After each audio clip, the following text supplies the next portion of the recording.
Hello, this is Nancy Heins-Glaser, and I'm here with another wonderful Meet the Artist program on SOMAtv.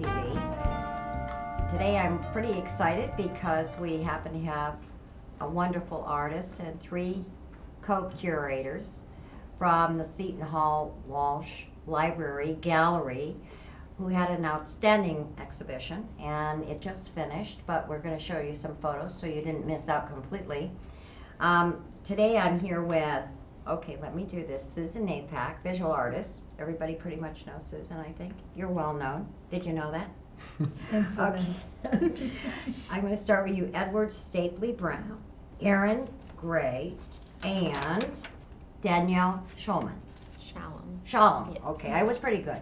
Anyway, what we're here today is to talk about the amazing exhibit that just happened at the Walsh and the symposium and all the excitement that was generated called Working in Wonder, right? And I wanted to have our audience learn a little bit more, not only about the artwork and the art treasure right here in South Orange on the campus, but also to talk a little bit about the curatorial process. That's what you guys did, right? Mm-hmm. You set up the show, the three of you worked together, and that's an interesting challenge to learn how to collaborate, I think. Is that true? Certainly, yeah. Okay. And Susan, I really want to talk about your work, but I'm going to start with these guys, okay? All right.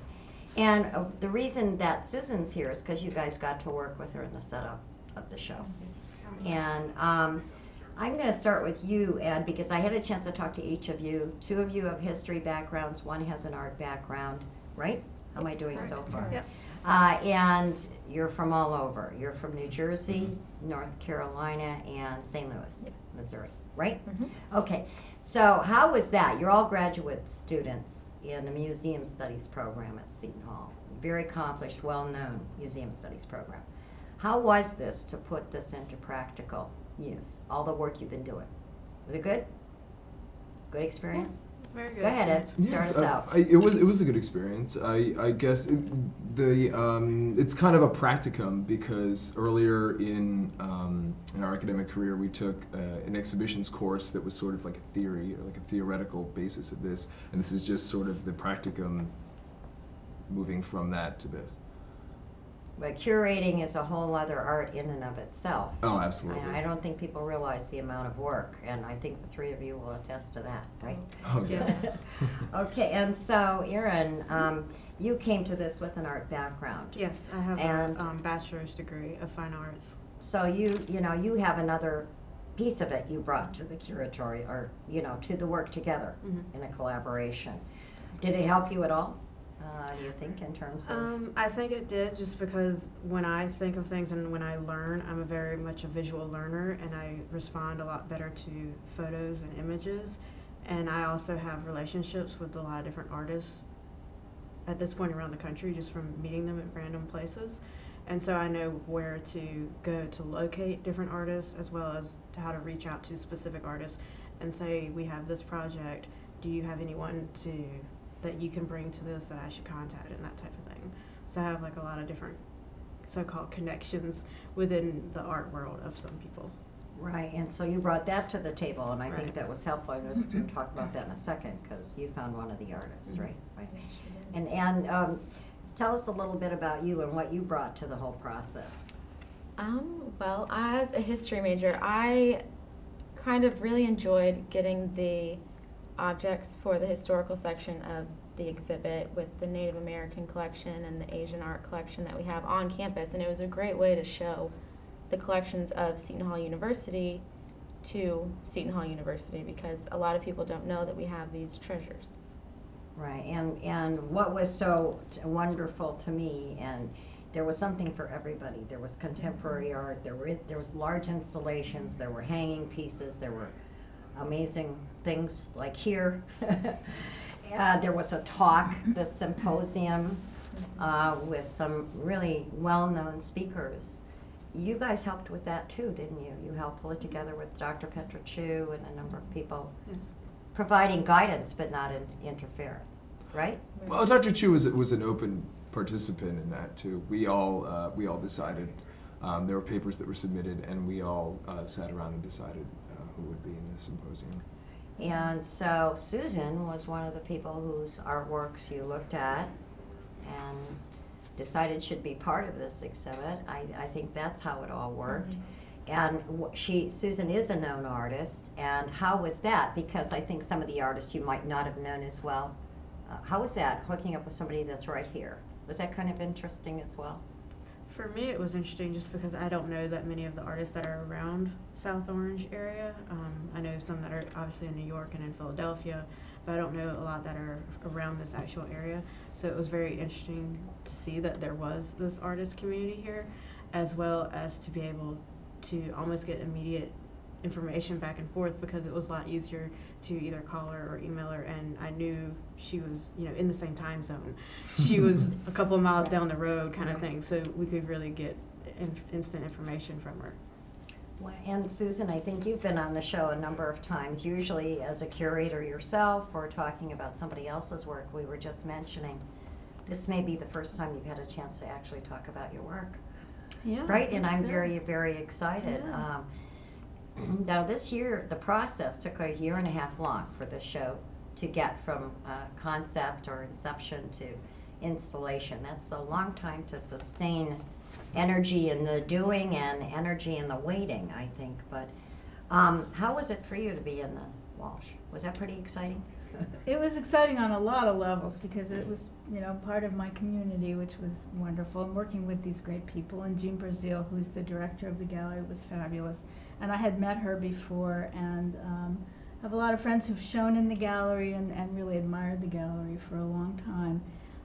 But I think the nature of the exhibit, because it was about the Cabinet of Curiosities, and when I had heard about the call for entries, I immediately emailed Jean and I said, listen, my studio is a Cabinet of Curiosities. I really want to show the curators, and I want to, let you know what's going on. And I sent photos, and they were really, really gracious and looked the work over, and in their curating process, got back to me and said, we'd love to have you in the show. So it was, and they gave me pretty much 13 square feet almost to do whatever I wanted to do, which was a gift.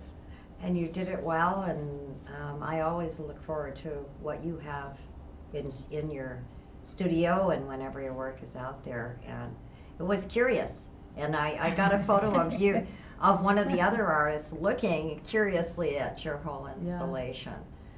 Now, how many artists were in this? I mean, it was amazing. 13. Okay. And the whole place was full, plus cabinets of the items that were in the other departments. And I think you also told me some of the items came from your home. Yes. Which I All think is pretty contributed. neat.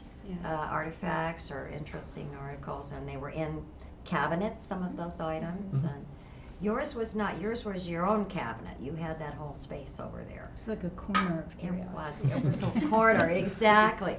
And really, I don't know, I think having worked with you, because you've curated and being part of the gallery, I've seen the process, and it's no easy job to curate a show. And I can't even imagine a year and a half going through the painstaking process.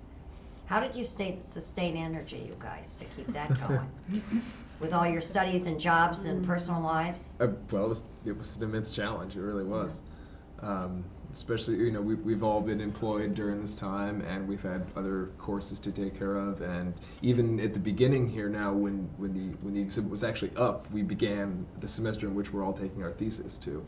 So the challenges have just been throughout the entire time. And I know I had asked each of you to kind of think in your head what it was that you might be taking away from this, but I'm going to wait till the end of the conversation to talk about that. Susan, with your work and all the other artists' work, did you enjoy just looking at their work? You always do. You're very much an arts person. It was but great, yeah. And I actually knew two of the artists that were in the exhibit, or knew of them. I knew Tracy Hennenberger, who had shown at the Walsh Gallery previously, and also I go way back with his wife. We went to school together, so I know him, and I know his work, and I really love his work. And Paul Baumann, I was familiar with because he showed with a friend of mine. So there were these connections there already, and I really loved both of their work, and I was just very excited to be included in anything that they were in. And then the other pieces that were in the show, I mean, everything was just really, really interesting. They did a phenomenal job in choosing the artists. Things were quirky and just fascinating and really, really high quality work. And I'm hoping at some point people in the community and surrounding area get to understand the treasure that's there, because it really is a treasure in terms of exhibit space. In this case, you had the symposium, you had professional speakers, and it was a whole big thing. You were part of the panel talk, I know, on Yes, one of the days. with Tracy and Paul. Yeah. Was that kind of fun too? Being It able to was. talk? It was so quick, though. It was very, very quick, but it was great to be able to be part of that symposium, because there was a lot of information and just really interesting topics being discussed. So it was great to be. I mean, it was a part room of full that of too. people that I know, and when I went to hear the keynote speaker who talked about the history of the Cabinet of Curiosities and how it was woven into Americana, and I thought that was particularly interesting, and the room was packed. And I have to think a lot of the people were connections through the campus and other museum studies programs in the area. And I'm just sorry, maybe more of our town wasn't there. So one of the things I want is to make sure we get that word out there, and every time there's anything happening, you guys have to send it to our TV bulletin board, because we do have a community bulletin board. Something new is the alternative press. You're going to have the ability to post videos and images through the alternative press, which is an online newspaper or newsletter, I don't know what they call it, hyperlocal journalism. And we're hoping that forms a bridge too. We're going to go for a break. I have about a minute. Susan, just tell me, just quickly in about a minute, how many pieces did you have in there? I didn't count. I mean, it was really just one big piece with a lot of little pieces in it, and then two other pieces, and then another piece. So maybe there, I don't know. Okay, well, the definitive answer. But what we're going to do when we come back is talk a little bit about the pieces, and these guys even had some questions, which was fun, I think. So having you all here together again is great. Don't turn that dial. Stay tuned, and we're going to talk more about Seton Hall's amazing Walsh Gallery, Working in Wonder exhibit that was there, the curatorial process, and one of our artists. See you in a second.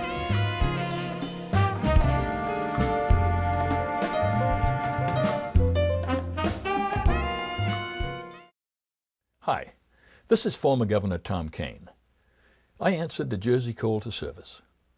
Now you can too. Join me and thousands of people from all corners of New Jersey in making the positive changes we need.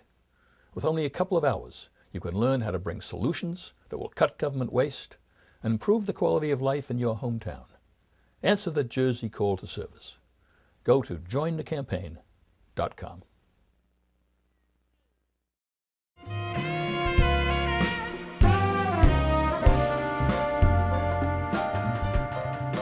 And welcome back. Nancy Heins-Glaser, the artist, and a room full of amazing people. And before the break, we were talking with Susan Napack about her amazing work. That was part of Working in Wonder and Cabinet of Curiosities at the Walsh Gallery, Seton Hall.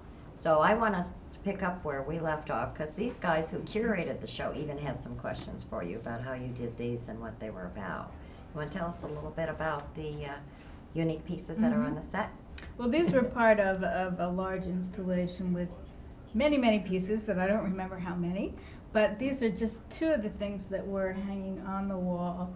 I brought the flower piece with me particularly today because it relates directly to our community and to the Piero Gallery, which I've been involved with for many, many years. And it's just to point out what these things are. The flowers in the center are from a piece that was done at Piero Gallery. And you guys probably don't even know this. In 2006, it was part of an exhibition called Headlines that was curated by Mary Birmingham. And there was an amazing installation piece that was an outdoor site-specific piece. And it was an outline of a gun, of an AK-47. It was 60 feet long. And it was done in these artificial flowers. And it caused quite a stir in the community. There were some people that objected to it very strongly. It was a small but very vocal group. And actually the piece was vandalized. An unknown gentleman, because we know that it was a gentleman because he was seen doing it, pulled all the flowers out of the installation. Subsequently, there had been planned a panel about controversy in art and censorship in art. So that sort of also played right into a great discussion. I mean, it was very unfortunate, and we were pretty upset about it. But these flowers, I went out with some of the curator and some other people from the gallery, and we collected the flowers, and these were from that piece. The gloves around the piece are from an installation that I had done in 1997, I believe, also part of a Piero exhibition that was out in the park, and it was a piece called Tree Huggers, and I had the gloves around, I think it was 5 or 6 trees, and they're filled with expandable foam. I actually put a ring of the gloves around the trees and then got up on the ladder and put the expandable foam in them so that they really hug the trees. And that leads to this piece, which is also made with expandable foam. It's just an odd shape that was sewn.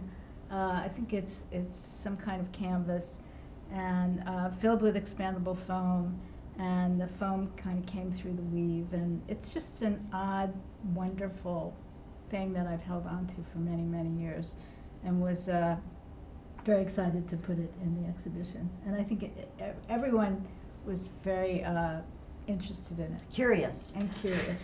Yeah, exactly. To know what it was. Yeah, it's not, it doesn't refer to anything in particular.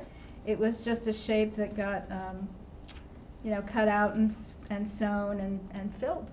And that's what it is. And it was part of the larger installation. Yes. You know, I've always felt that our artists are really documentarians of life and times, and you proved it to me here. I remember the installation was called We Will Be Greeted with Flowers. Yes. And it was about our incursion into Iraq. And it was an anti-war statement, basically, and people are so, they relate to images so quickly that was what the problem was. It was the image of the gun rather than the statement it was making out of flowers. It was silk flowers. But public art always does that. And that's one of the things that I love. And we have a number of sculptures in town, which you've probably seen, that are left over from other exhibitions that the Piero has done.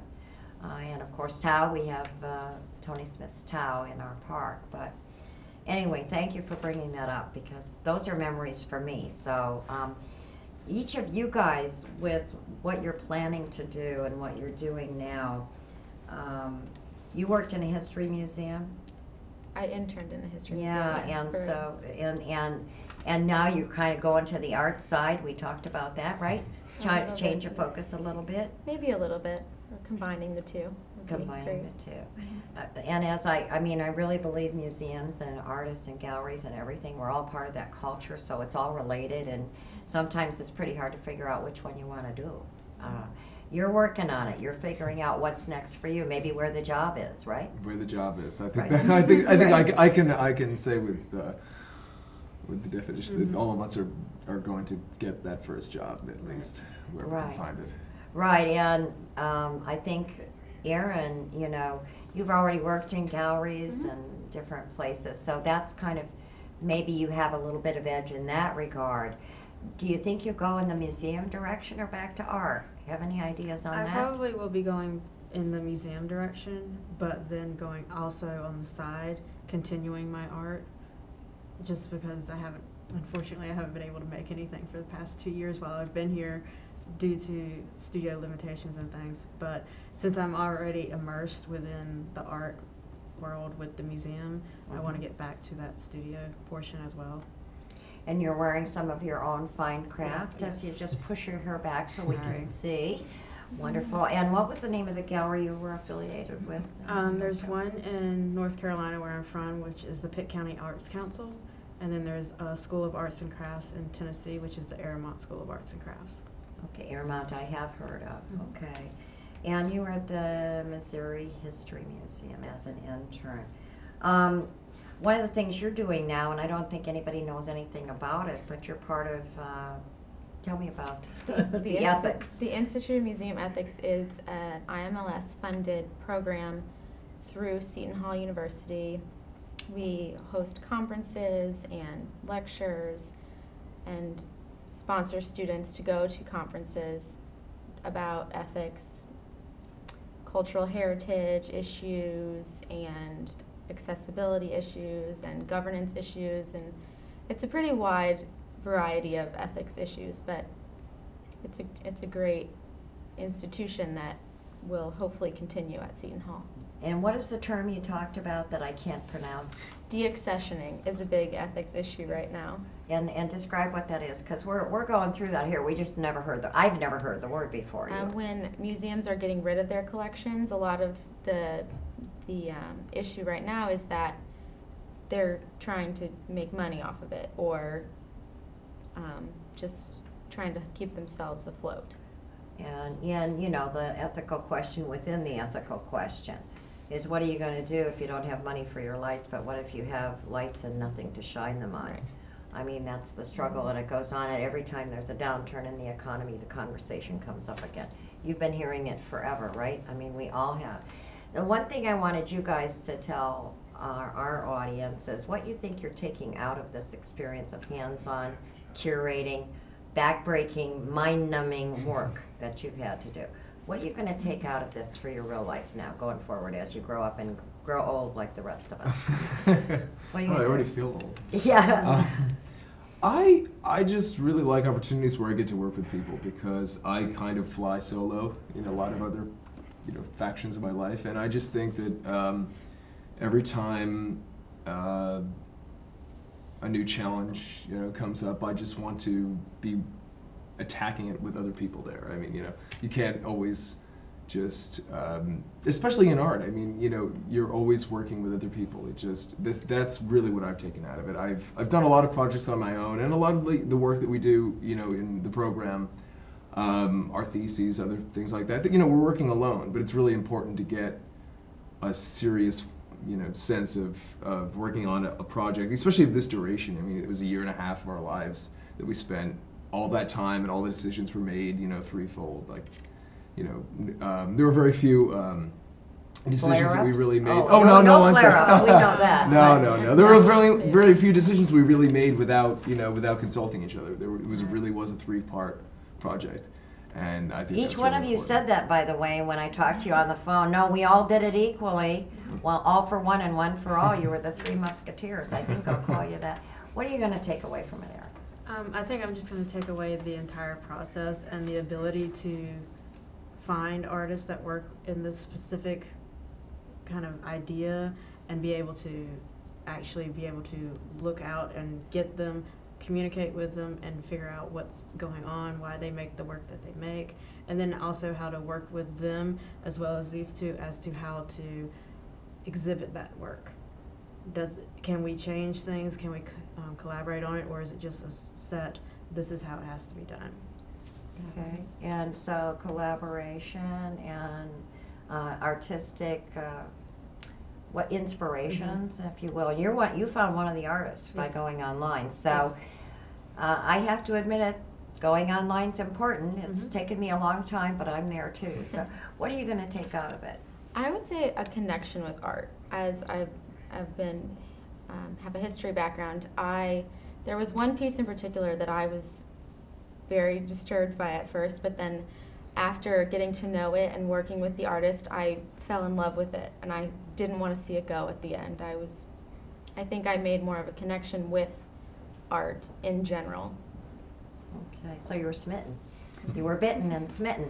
Okay, and it's sort of like the theater bug. Before you know it, you're hooked. And what did you get out of the process of working with these young folks? We've got 2 minutes left. I can't believe it's all over, but They were just so accommodating and helpful, and I don't know that I've ever been in an exhibit before where they just couldn't do enough for me, and also just let me do whatever I wanted to do. They trusted me, and it was a unique exhibition for me too, to just take all of my whole collection of odd things and put it up however I wanted, and they were just very supportive and open and very hardworking.